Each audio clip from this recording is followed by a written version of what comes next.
it chapter by chapter, one bite at a time.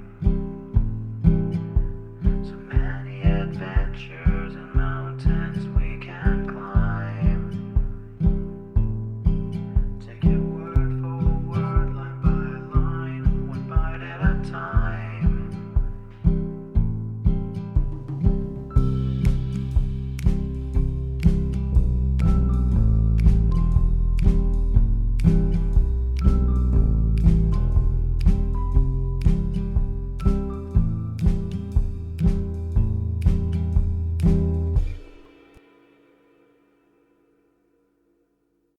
Welcome to Bite at a Time Books, where we read you your favorite classics one bite at a time.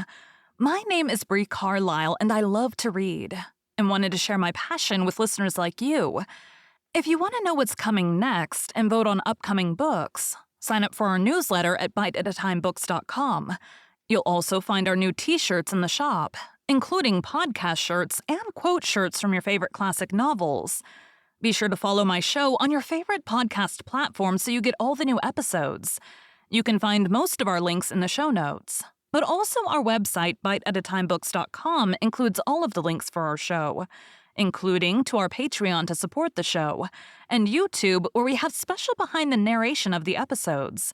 We're part of the Bite at a Time Books Productions Network. If you'd also like to hear what inspired your favorite classic authors to write their novels, and what was going on in the world at the time, check out the Bite at a Time Books Behind the Story podcast, wherever you listen to podcasts. Please note, while we try to keep the text as close to the original as possible, some words have been changed to honor the marginalized communities who've identified the words as harmful, and to stay in alignment with Bite at a Time Books' brand values. Today we'll be continuing Little Women by Louisa May Alcott. 4. Burdens. Oh dear, how hard it does seem to take up our packs and go on, sighed Meg the morning after the party. For now the holidays were over, the week of merrymaking did not fit her for going on easily with the task she never liked. I wish it was Christmas or New Year all the time. Wouldn't it be fun? Answered Jo, yawning dismally. We shouldn't enjoy ourselves half so much as we do now, but it does seem so nice to have little suppers and bouquets and go to parties and drive home and read and rest and not work. It's like other people, you know, and I always envy girls who do such things. I'm so fond of luxury, said Meg, trying to decide which of two shabby gowns was the least shabby. Well, we can't have it, so don't let us grumble. But shoulder our bundles and trudge along as cheerfully as Marmee does. I'm sure Aunt March is a regular old man of the sea to me, but I suppose when I've learned to carry her without complaining, she'll tumble off, or get so light that I shan't mind her. This idea tickled Jo's fancy, and put her in good spirits, but Meg didn't brighten, for her burden, consisting of 4 spoiled children, seemed heavier than ever.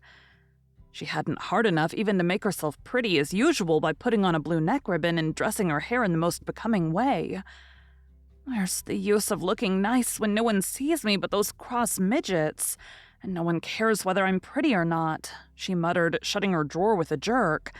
I shall have to toil and moil all my days with only little bits of fun now and then, and get old and ugly and sour because I'm poor and can't enjoy my life as other girls do. It's a shame. So Meg went down, wearing an injured look, and wasn't at all agreeable at breakfast time. Everyone seemed rather out of sorts and inclined to croak. Beth had a headache, and lay on the sofa trying to comfort herself with the cat and 3 kittens. Amy was fretting because her lessons were not learned and she couldn't find her rubbers. Jo would whistle and make a great racket getting ready. Mrs. March was very busy trying to finish a letter, which must go at once, and Hannah had the grumps for being up late didn't suit her. There never was such a cross family, cried Jo, losing her temper when she had upset an inkstand, broken both boot-lacings, and sat down upon her hat. You're the crossest person in it, returned Amy, washing out the sum. That was all wrong, with the tears that had fallen on her slate. Beth, if you don't keep these horrid cats down cellar, I'll have them drowned, exclaimed Meg angrily, as she tried to get rid of the kitten which had scrambled up her back and stuck like a burr just out of reach. Joe laughed. Meg scolded, Beth implored, and Amy wailed, because she couldn't remember how much 9 times 12 was. Girls, do be quiet 1 minute. I must get this off by the early mail, and you drive me distracted with your worry, cried Mrs. March, crossing out the 3rd spoiled sentence in her letter. There was a momentary lull, broken by Hannah, who stalked in, laid 2 hot turnovers on the table, and stalked out again. These turnovers were an institution, and the girls called them muffs, for they had no others and found the hot pies very comforting to their hands on cold mornings. Hannah never forgot to make them, no matter how busy or grumpy she might be, for the walk was long and bleak. The poor things got no other lunch and were seldom home before 2. Cuddle your cats and get over your headache, Bethy. Goodbye, Marmee. We are a set of rascals this morning, but we'll come home regular angels. Now then, Meg. And Joe tramped away, feeling that the Pilgrims were not setting out as they ought to do. They always looked back before turning the corner, for their mother was always at the window to nod and smile and wave her hand to them. Somehow it seemed as if they couldn't have got through the day without that, for whatever their mood might be, the last glimpse of that motherly face was sure to affect them like sunshine. If Marmee shook her fist instead of kissing her hand to us, it would serve us right. For more ungrateful wretches than we are were never seen, cried Joe, taking a remorseful satisfaction in the snowy walk and bitter wind. Don't use such dreadful expressions, said Meg from the depths of the veil in which she had shrouded herself like a nun sick of the world. I like good strong words. That means something, replied Joe, catching her hat as it took a leap off her head, preparatory to flying away altogether. Call yourself any names you like, but I am neither a rascal nor a wretch, and I don't choose to be called so. You're a blighted being, and decidedly cross today because you can't sit in the lap of luxury all the time. Poor dear, just wait till I make my fortune, and you shall revel in carriages and ice cream and high-heeled slippers and posies and red-headed boys to dance with. How ridiculous you are, Joe. But Meg laughed at the nonsense and felt better in spite of herself. Lucky for you I am, for if I put on crushed airs and tried to be dismal as you do, we should be in a nice state. Thank goodness I can always find something funny to keep me up. Don't croak any more, but come home jolly. There's a dear. Joe gave her sister an encouraging pat on the shoulder as they parted for the day, each going a different way, each hugging her little warm turnover, and each trying to be cheerful in spite of wintry weather, hard work, and the unsatisfied desires of pleasure-loving youth. When Mr. March lost his property in trying to help an unfortunate friend, the 2 oldest girls begged to be allowed to do something toward their own support at least.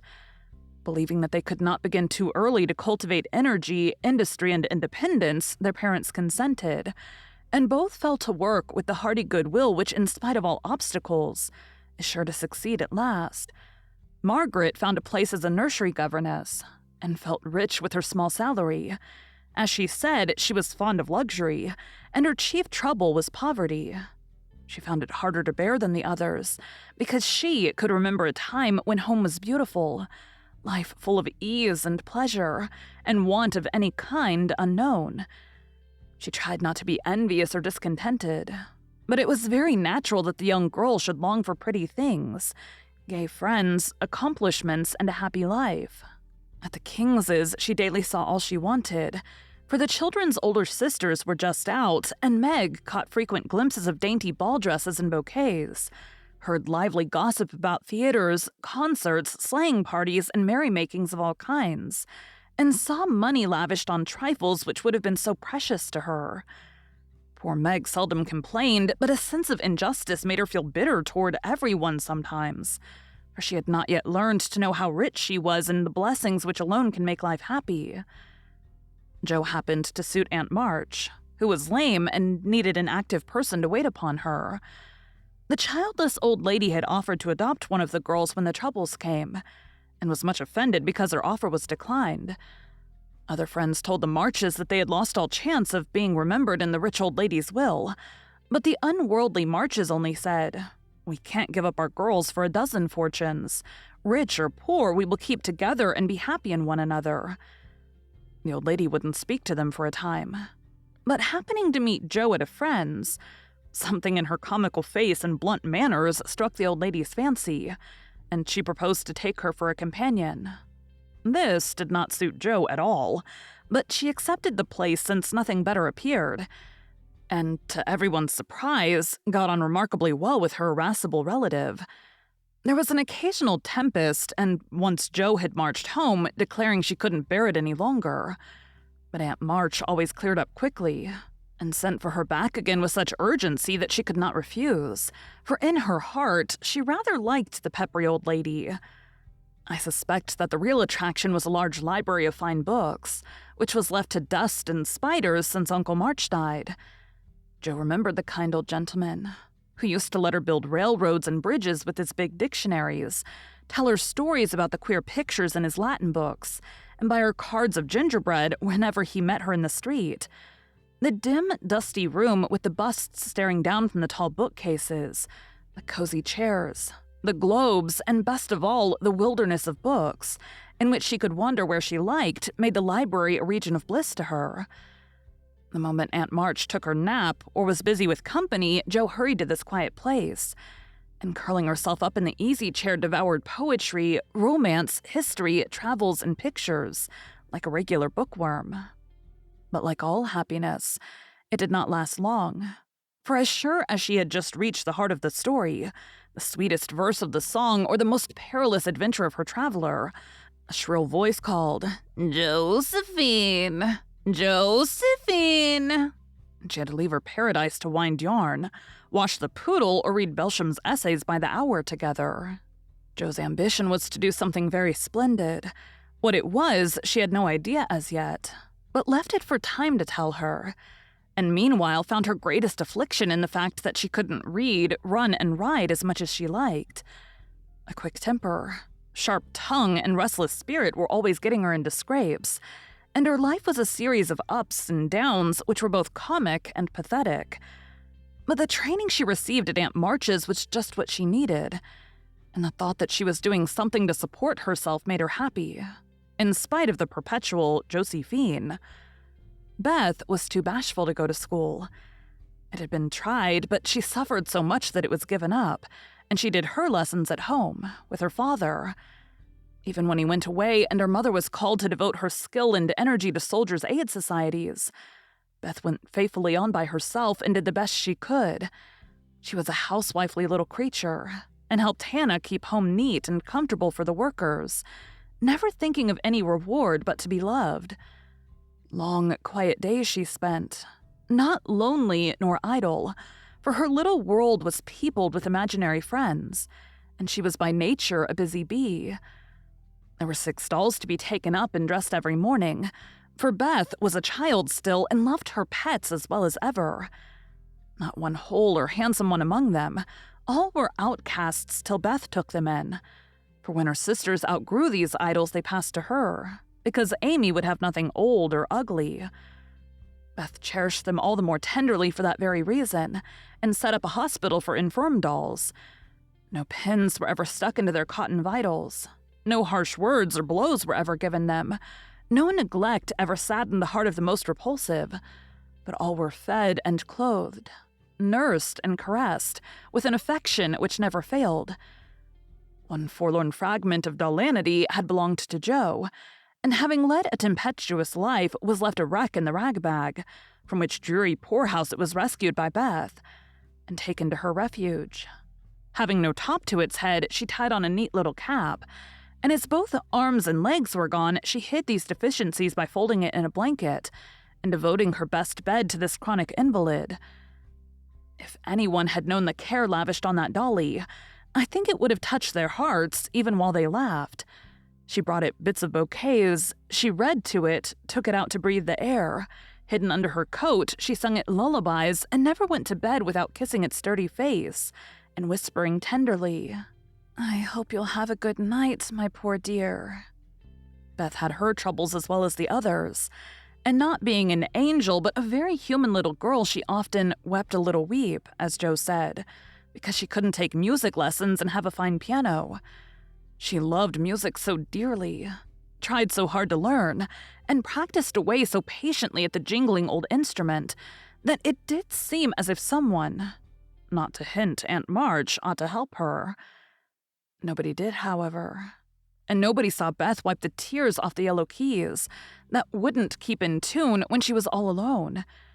She sang like a little lark about her work, never was too tired to play for Marmee and the girls, and day after day said hopefully to herself, "I know I'll get my music sometime, if I'm good."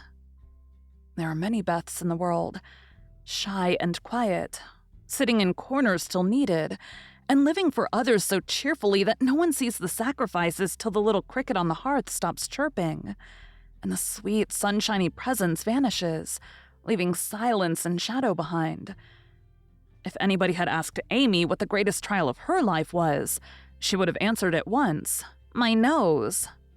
When she was a baby, Joe had accidentally dropped her into the coal hod, and Amy insisted that the fall had ruined her nose forever. It was not big, nor red like poor Patria's. It was only rather flat, and all the pinching in the world could not give it an aristocratic point. No one minded it but herself, and it was doing its best to grow, but Amy felt deeply the want of a Grecian nose, and drew whole sheets of handsome ones to console herself. Little Raphael, as her sisters called her, had a decided talent for drawing, and was never so happy as when copying flowers, designing fairies or illustrating stories with queer specimens of art. Her teachers complained that instead of doing her sums, she covered her slate with animals. The blank pages of her atlas were used to copy maps on, and caricatures of the most ludicrous description came fluttering out of her books at unlucky moments. She got through her lessons as well as she could and managed to escape reprimands by being a model of deportment. She was a great favorite with her mates, being good-tempered and possessing the happy art of pleasing without effort. Her little airs and graces were much admired. So were her accomplishments, for beside her drawing, she could play 12 tunes, crochet, and read French without mispronouncing more than 2/3 of the words. She had a plaintive way of saying, "When Papa was rich, we did so-and-so," which was very touching, and her long words were considered perfectly elegant by the girls. Amy was in a fair way to be spoiled, for everyone petted her, and her small vanities and selfishnesses were growing nicely. One thing, however, rather quenched the vanities. She had to wear her cousin's clothes.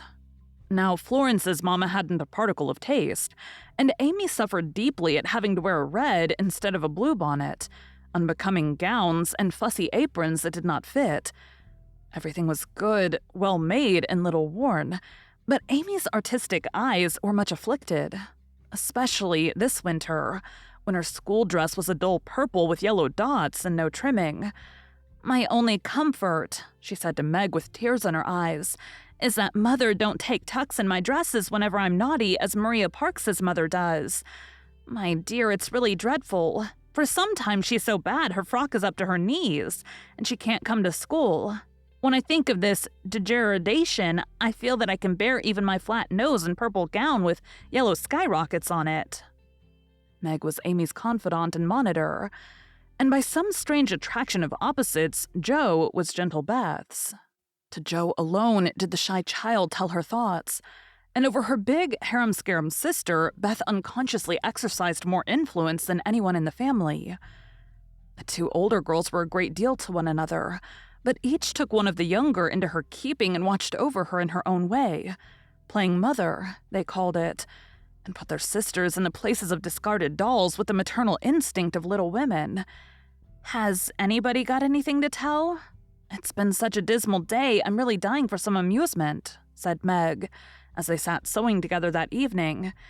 "I had a queer time with Aunt today, and as I got the best of it, I'll tell you about it," began Joe, who dearly loved to tell stories. "I was reading that everlasting Belsham and droning away as I always do, for Aunt soon drops off, and then I take out some nice book and read like fury till she wakes up. I actually made myself sleepy, and before she began to nod, I gave such a gape that she asked me what I meant by opening my mouth wide enough to take the whole book in at once. I wish I could and be done with it," said I, trying not to be saucy. Then she gave me a long lecture on my sins and told me to sit and think them over while she just lost herself for a moment. She never finds herself very soon. So the minute her cap began to bob, like a top-heavy dahlia, I whipped the Vicar of Wakefield out of my pocket and read away with one eye on him and one on Aunt. I just got to where they all tumbled into the water when I forgot and laughed out loud. Aunt woke up, and being more good-natured after her nap, told me to read a bit and show what frivolous work I preferred to the worthy and instructive Belsham. I did my very best, and she liked it, though she only said, "I don't understand what it's all about. Go back and begin it, child." Back I went and made the primroses as interesting as ever I could. Once I was wicked enough to stop in a thrilling place and say meekly, "I'm afraid it tires you, ma'am. Shan't I stop now?" She caught up her knitting, which had dropped out of her hands, gave me a sharp look through her specs, and said in her short way, "Finish the chapter and don't be impertinent, miss." "Did she own she liked it?" asked Meg. "Oh, bless you, no, but she let old Belsham rest, and when I ran back after my gloves this afternoon, there she was, so hard at the Vicar that she didn't hear me laugh as I danced a jig in the hall, because of the good time coming. What a pleasant life she might have if she only chose. I don't envy her much in spite of her money, for after all, rich people have about as many worries as poor ones, I think," added Joe. "That reminds me," said Meg, "that I've got something to tell. It isn't funny like Joe's story, but I thought about it a good deal as I came home. At the King's today, I found everybody in a flurry, and one of the children said that her oldest brother had done something dreadful, and Papa had sent him away. I heard Mrs. King crying, and Mr. King talking very loud, and Grace and Ellen turned away their faces when they passed me, so I shouldn't see how red their eyes were. I didn't ask any questions, of course, but I felt so sorry for them, and was rather glad I hadn't any wild brothers to do wicked things and disgrace the family. I think being disgraced in school is a great deal tryinger than anything bad boys can do," said Amy, shaking her head as if her experience of life had been a deep one. "Susie Perkins came to school today with a lovely red carnelian ring. I wanted it dreadfully and wished I was her with all my might. Well, she drew a picture of Mr. Davis with a monstrous nose and a hump and the words, 'Young ladies, my eye is upon you,' coming out of his mouth in a balloon thing. We were laughing over it when all of a sudden his eye was on us, and he ordered Susie to bring up her slate. She was paralyzed with fright. But she went, and oh, what do you think he did? He took her by the ear. The ear! Just fancy how horrid! And led her to the recitation platform, and made her stand there half an hour holding that slate so everyone could see." "Didn't the girls laugh at the picture?" asked Joe, who relished the scrape. "Laugh? Not one. They sat as still as mice, and Susie cried quarts. I know she did. I didn't envy her then, for I felt that millions of carnelian rings wouldn't have made me happy after that. I never, never should have got over such an agonizing mortification." And Amy went on with her work in the proud consciousness of virtue, and the successful utterance of 2 long words in a breath. "I saw something that I liked this morning, and I meant to tell it at dinner, but I forgot," said Beth, putting Joe's topsy-turvy basket in order as she talked. "When I went to get some oysters for Hannah, Mr. Lawrence was in the fish shop, but he didn't see me, for I kept behind a barrel and he was busy with Mr. Cutter, the fish man. A poor woman came in with a pail and a mop and asked Mr. Cutter if he would let her do some scrubbing for a bit of fish, because she hadn't any dinner for her children, and had been disappointed of a day's work. Mr. Cutter was in a hurry and said no rather crossly. So she was going away, looking hungry and sorry when Mr. Lawrence hooked up a big fish with the crooked end of his cane and held it out to her. She was so glad and surprised. She took it right in her arms and thanked him over and over. He told her to go along and cook it, and she hurried off so happy. Wasn't it good of him? Oh, she did look so funny hugging the big slippery fish and hoping Mr. Lawrence's bed in heaven would be aisy." When they had laughed at Beth's story, they asked their mother for one, and after a moment's thought, she said soberly, "As I sat cutting out blue flannel jackets today at the rooms, I felt very anxious about Father and thought how lonely and helpless we should be, if anything happened to him. It was not a wise thing to do, but I kept on worrying till an old man came in with an order for some clothes. He sat down near me and I began to talk to him, for he looked poor and tired and anxious. "Have you sons in the army?" I asked, for the note he brought was not to me. "Yes, ma'am, I had 4, but 2 were killed. One is a prisoner, and I'm going to the other who is very sick in a Washington hospital," he answered quietly. "You've done a great deal for your country, sir," I said, feeling respect now instead of pity. "Not a mite more than I ought, ma'am. I'd go myself if I was any use. As I ain't, I give my boys and give 'em free." He spoke so cheerfully, looked so sincere, and seemed so glad to give his all that I was ashamed of myself. I'd given 1 man and thought it too much, while he gave 4 without grudging them.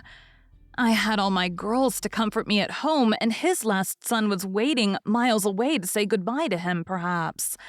I felt so rich, so happy thinking of my blessings, that I made him a nice bundle, gave him some money, and thanked him heartily for the lesson he had taught me. "Tell another story, Mother, one with a moral to it like this. I like to think about them afterwards if they're real and not too preachy," said Joe after a minute's silence. Mrs. March smiled and began at once, for she had told stories to this little audience for many years and knew how to please them.